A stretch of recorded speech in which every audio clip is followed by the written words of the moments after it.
اعوذ باللہ من الشیطان الرجیم بسم اللہ الرحمن الرحیم وَإِذْ قُلْنَا لِلْمَلَائِكَةِ اسْجُدُوا لِآدَمَ فَسَجَدُوا إِلَّا إِبْلِيسَ قَالَ أَأَسْجُدُ لِمَنْ خَلَقْتَ طِينًا قال أرأيتك هذا الذي كرمت علي لئن أخرتني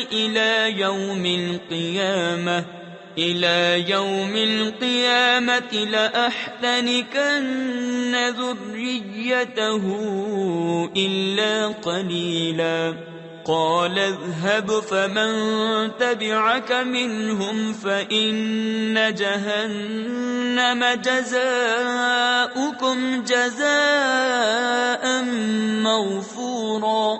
اور یاد کرو جب ہم نے فرشتوں کو حکم دیا کہ آدم کو سجدہ کرو تو ان سب نے سجدہ کیا سوا ابلیس کے۔ بولا کیا میں اسے سجدہ کروں جسے تو نے مٹی سے بنایا؟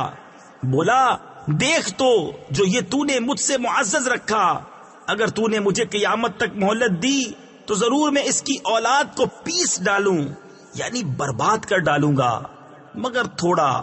فرمایا دور ہو تو ان میں جو تیری پیروی کرے گا تو بے شک تم سب کا بدلہ جہنم ہے، بھرپور سزا۔